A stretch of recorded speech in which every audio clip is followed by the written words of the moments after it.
काम कर रहे होंगे, तो वो जो काम अपडेट हो रहा है वेबसाइट के ऊपर, आपके पेज के ऊपर, वो भी कॉन्टीन्यूसली गूगल को पता चलना ज़रूरी है। अब क्या ऐसा किया जाए जिससे गूगल हमारी वेबसाइट को जल्दी रैंक कर दे, क्या क्या पॉसिबिलिटीज़ हैं, अब उनके ऊपर डिस्कस कर लेते हैं। और ट्रस्ट मी, जो मैं चीज़ आपको बताने जा रहा हूँ ना, ये आपको कोई और बताएगा ही नहीं, मैं इस बात की आपको गारंटी देता हूँ। ये होंगे तो ही सारा अगला डाटा, जो भी काम मेहनत आपने साइट पे की है, तो गूगल में रैंक करना, वो भी टॉप स्पॉट्स पे 2 मंथ्स 3 मंथ्स के अंदर, क्या ये चीज़ रियलिटी में भी पॉसिबल है या नहीं? आज की वीडियो में आपको इसका आंसर मिल जाएगा विद प्रॉपर एक्सप्लेनेशन कि गूगल रैंकिंग्स कैसे और क्यों मिलती हैं। लेकिन उससे पहले आपको कुछ दिखाना चाहता हूं जिससे आपके लिए चीज़ें समझना और भी आसान हो जाएगा।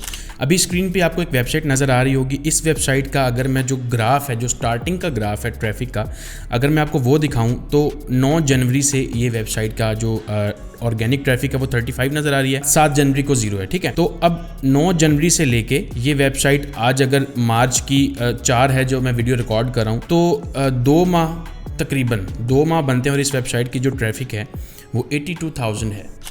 How is this possible? तो अभी 1 मिनट के लिए अगर मैं इस चीज़ को साइड पे रख दूं कि इस वेबसाइट की कैसे ट्रैफिक आई है ये, और मैं ये बताऊं कि 2 महीने के अंदर ट्रैफिक आ सकती है, तो अब सबसे बड़ा जो क्वेश्चन रेज होता है वो ये है कि आप लोगों ने अक्सर सुना होगा जी, रैंकिंग्स जो हैं वो बहुत टाइम ले जाती हैं, रैंकिंग जल्दी नहीं होती। तो उसके पीछे क्या वजह होती है, क्यों एक वेबसाइट जल्दी रैंक नहीं हो सकती, और कैसे आप एक वेबसाइट को जल्दी रैंक कर सकते हैं। मेरा नाम गुलाम अली है और आज की वीडियो के अंदर हम इसी चीज़ के ऊपर डिस्कशन करने वाले हैं, सो मेक श्योर वीडियो को एंड तक वॉच कीजिएगा। अब फास्ट रैंकिंग के प्रोसेस को समझने के लिए ये बड़ा ज़रूरी है कि आपको पहले ये पता हो कि गूगल एक्चुअल में रैंकिंग का प्रोसेस देता कैसे है, ये वर्क कैसे करता है। फर्स्ट ऑफ ऑल डिस्कवरी का प्रोसेस होगा। गूगल ने आपकी वेबसाइट को फाइंड करना, आपके पेज को फाइंड करना है, उसको बोलते हैं क्रॉलिंग। गूगल के बॉट्स, स्पाइडर्स, क्रॉलर्स इंटरनेट के ऊपर घूम रहे होते हैं, लिंक्स के थ्रू एक जगह से दूसरी जगह पर डाटा कलेक्ट करते करते मूव करते हैं। जहाँ जहाँ से मूव करेंगे वहाँ से डाटा पिक करते जाएंगे और इस तरह से एक वेबसाइट को वो डिस्कवर करेंगे, और आपकी भी वेबसाइट ऐसे डिस्कवर होती है। This is called crawling. फिर आती है इंडेक्सिंग।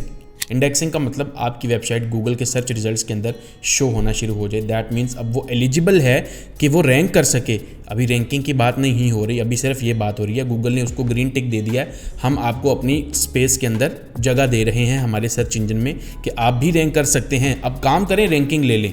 इंडेक्सिंग हो गई, अगला प्रोसेस होगा रैंकिंग का।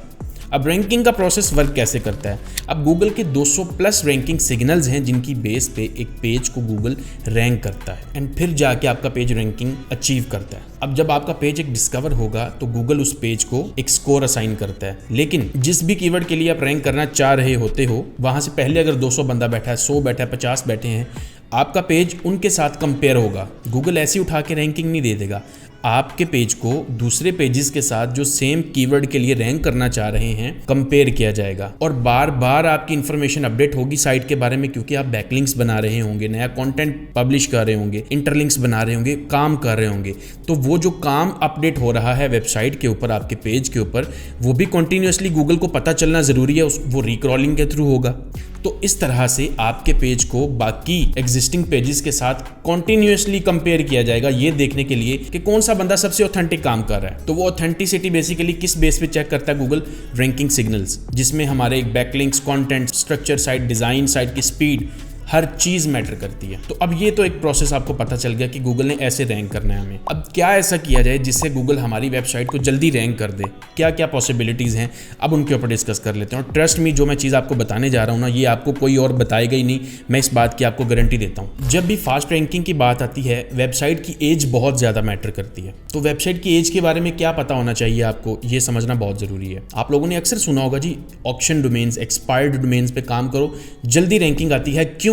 एजिड डोमेन के ऊपर ऑलरेडी गूगल ट्रस्ट कर रहा होता है। अच्छी और बुरी दोनों में एक फ़र्क होता है, तो ये कैसे फाइंड की जाती हैं, कैसे चेक की जाती हैं, इन सब के ऊपर एक वीडियो बनी हुई है ऑलरेडी डिटेल के अंदर, यहाँ पे उसको वॉच कर लीजिएगा। तो एक तरीका तो हमारे पास ये होता है कि हम एक एजिड डोमेन ले लें, वो एक्सपायर्ड भी हो सकती है, वो ऑक्शन भी हो सकती है, क्योंकि उसके बारे में गूगल के पास ऑलरेडी एक डाटा है, एक हिस्ट्री है, उसके कुछ बैकलिंक्स होते हैं, तो वो हमें हेल्प कर देती है जल्दी क्रॉल होने में। अल्टीमेटली गेम सारी की सारी क्रॉलिंग की है। एक नई वेबसाइट पे चूंकि गूगल को कोई ट्रस्ट नहीं होता, इसलिए वो उसको क्रॉल जल्दी नहीं करता। और चूंकि काम हम पहले दिन भी चाहे 200 आर्टिकल्स पब्लिश कर दें, गूगल अगर उनको इंडेक्स नहीं करेगा, उनका फ़ायदा कोई नहीं होना आपको। तो हमारे लिए ज़रूरी क्या बन जाता है? Crawling and indexing.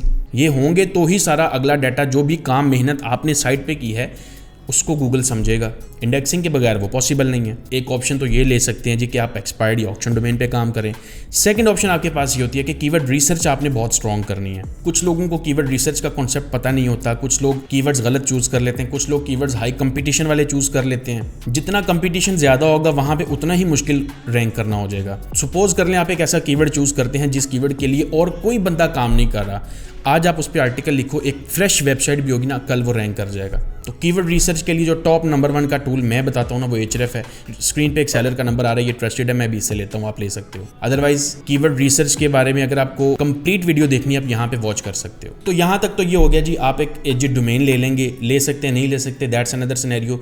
रिसर्च करेंगे तो ठीक है, नहीं करेंगे तो फिर आपको उसका हर्जाना भुगतना पड़ेगा। अब अगली चीज़ जो सबसे ज़्यादा इंपॉर्टेंट है वो है साइट का स्ट्रक्चर एंड कॉन्टेंट। ये बहुत इंपॉर्टेंट चीज़ें हैं। तो वेबसाइट का जो स्ट्रक्चर होता है, होती तो बड़ी सिंपल सी चीज़ है, लेकिन इसमें थोड़ी सी टेक्निकलिटीज आ जाती हैं और जिन लोगों को आइडिया नहीं होता इस चीज़ का वो फंस जाते हैं। इसके लिए भी एक वीडियो बनी हुई है चैनल के ऊपर, यहाँ पे वॉच कर लीजिएगा। अब बारी आती है कंटेंट की। तो कंटेंट तो मेरा फेवरेट टॉपिक है। तो यहाँ पे 2 ऑप्शंस होती हैं, hand written, AI content. Right now मेरे बैच के जितने भी स्टूडेंट हैं ना, उनका फोकस सिर्फ AI कंटेंट के ऊपर होता है। क्यों?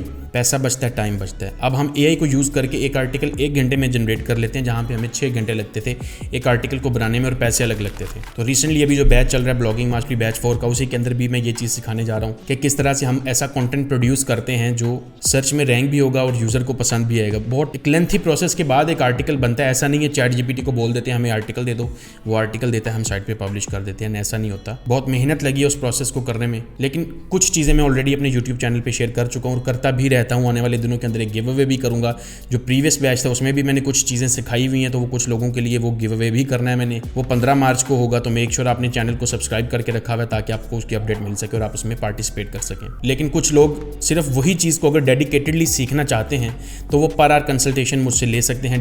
डिस्क्रिप्शन के अंदर नंबर मिल जाएगा आपको, वहाँ पर आप डिस्कस करके अपनी कंसल्टेशन बुक करके ये चीज़ डेडिकेटेडली मुझसे सीख सकते हैं। तो अगर आपको हैंड रिटन कॉन्टेंट लिखना है या AI से कॉन्टेंट लिखना है, एक बात हमेशा समझ लेनी है आपने कि पहली प्रायोरिटी यूज़र होना चाहिए। यूज़र को हमेशा आपने टू द पॉइंट बात बतानी है ताकि उसकी जो प्रॉब्लम का सोल्यूशन है वो उसको मिल जाए, दैट्स इट।